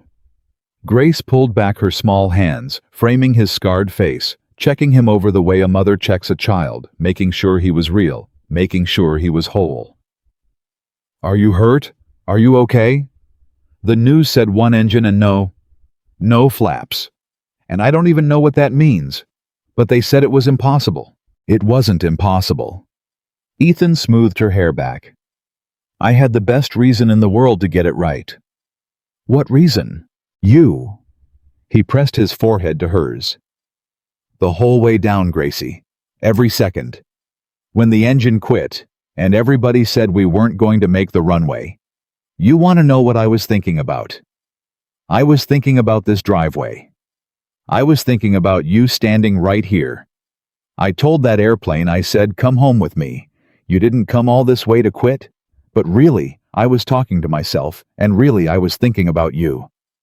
His voice broke. "You landed that plane as much as I did. You've been the reason I do everything for 12 years. Grace cried harder, and she wrapped her arms around his neck again, and the two of them knelt in the driveway at the end of the road for a long, long time, holding on, because that's what the Carters did. They held on when it was hard. They didn't let go. The weeks that followed were the strangest of Ethan's life, because for the first time in 13 years, the world was looking at him and seeing what Grace had always seen. The letters started arriving. Not a few. Thousands. They came from the passengers, first the young father with the 4-month-old, who sent a photo of the baby with a note that just said, "She said her first word yesterday. Thank you for every word she'll ever say." The elderly couple who sent a card signed by all 11 grandchildren. The nurse, the college kid, the soldier on leave, all of them writing to the man they'd feared for 3 hours and would love for the rest of their lives. But then the letters came from strangers too. From bikers who wrote, "You showed the world what we already knew about our brothers." From veterans who wrote, "Thank you for reminding this country what the uniform is supposed to mean." From parents who wrote, "I showed my kids your story and told them never to judge a book by its cover." From people who'd been judged themselves all their lives for the way they looked, who wrote in shaking handwriting, "You made me feel seen." Grace read every single one out loud at the kitchen table, and she kept them in a box, and she said, "This is the truth about you, Dad. This is the box the world should have had all along. And Ethan, who had kept his medals in a shoebox in a closet his daughter didn't know about for 13 years, went and got that shoebox down, and he put it on the table next to the box of letters, and he told Grace everything. The tours, the distinguished flying cross, the court-martial, the compound with the children he wouldn't bomb. All of it, the whole buried life laid out on the kitchen table for his daughter to finally see. Grace looked at it all for a long time. Then she picked up the distinguished flying cross and held it up to the light. "Why did you hide this from me?" she asked, not accusing, just aching. "Why did you let people call you those names when you had this?" "Because I thought the medals were from a life that got my mother killed," Ethan said quietly. "I thought if I kept them, I kept the part of me that was flying the night the sky took her. I wanted to be the man who stayed home for you. Just that, nothing else." He reached out and closed her hand around the medal. "But I was wrong, Gracie. You taught me that. On the phone that first night. You said I didn't break my promise, I kept it bigger. And that's when I understood the man who earned this medal and the man who stayed home to raise you. They were never two different men. They were always the same man. I just spent 13 years being ashamed of half of myself." He smiled, and it was free in a way it hadn't been in years. "I'm not ashamed anymore, and that's because of you." Grace put the medal down and hugged her father and the shoebox of a hidden life. And the box of a revealed one sat side by side on the kitchen table. And they weren't two boxes anymore. They were just one man's story, finally whole.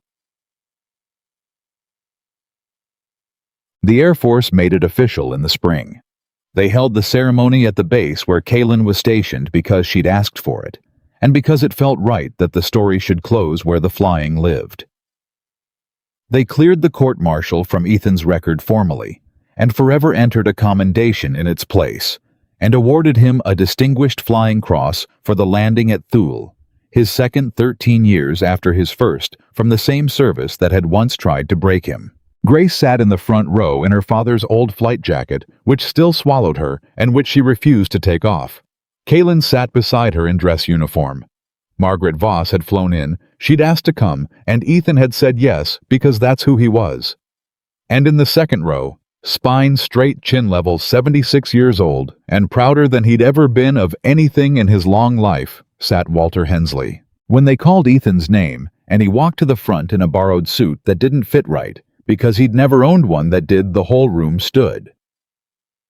And when the general pinned the cross to his chest, Ethan looked out at the crowd and found his daughter's face, and everything else in the room disappeared. He'd been told he could say a few words. He hadn't planned any. But standing there with the weight of that cross on his chest and his daughter's eyes on him, the words came. 13 years ago, Ethan said, this same service gave me a medal like this one. And then it took my name and it dragged it through the mud because I refused to drop bombs on children I could see with my own two eyes. And I let it. I walked away. I decided if the world wanted to call me a criminal, I'd stop arguing. I'd put on a leather jacket and I'd disappear into the kind of man everybody was already afraid of because it was easier than fighting to be seen for who I really was. The room was dead silent, and for 13 years people looked at me and decided they knew me. On the street, in stores, on that airplane. His eyes found Margaret Voss, and he gave her a small, gentle nod, and she pressed her hand to her mouth. But there was one person who never did that. Not once. Not for a single day. He turned to Grace. My daughter looked at a man the whole world called dangerous, and she saw her dad. She looked at a man everybody said was a criminal, and she saw the person who read her bedtime stories and taught her to ride a bike and never ever broke a promise. She saw the truth when nobody else would even look for it. Grace was crying now in the too big jacket, and Ethan's voice cracked, but he pushed through it. So this medal isn't really mine, he said. It belongs to a 12-year-old girl who knew who her father was before the rest of the world caught up. It belongs to an old airman who stood up on a falling plane and told me to stop hiding.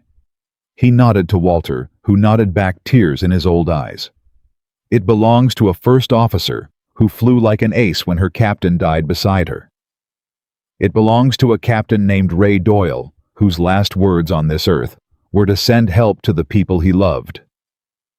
Ethan touched the cross on his chest. I just held the yoke.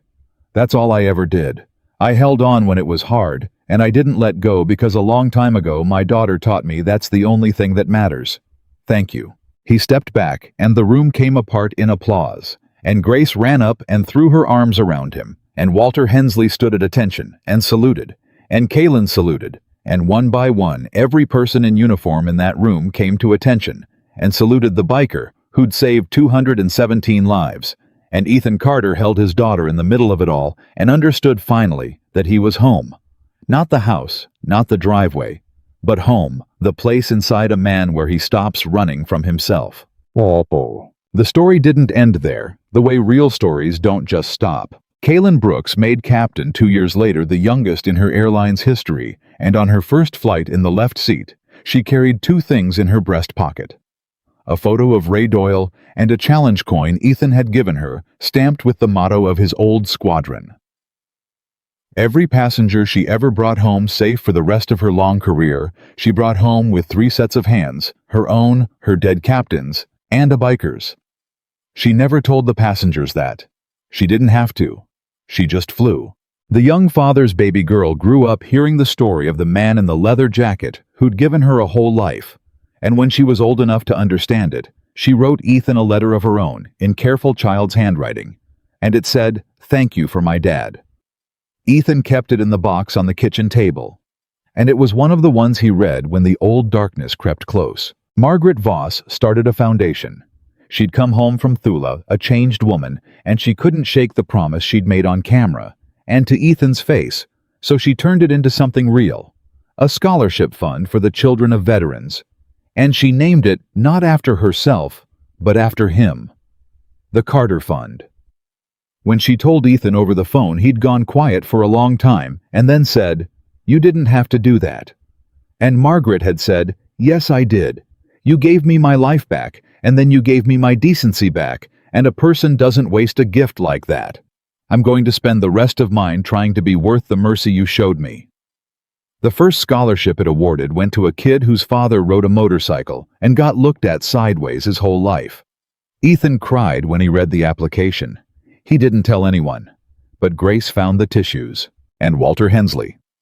Old Walter, who'd stood up on a falling plane and refused to let a good man hide Walter, came to Sunday dinner at the Carter house once a month for the rest of his years.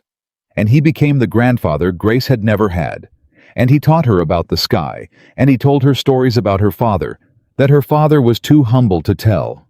And when he finally passed peaceful in his sleep at the age of 81, Ethan and Grace were both there holding his hands, and his last words were to Ethan, and they were, "Told you you'd get out of that seat, son."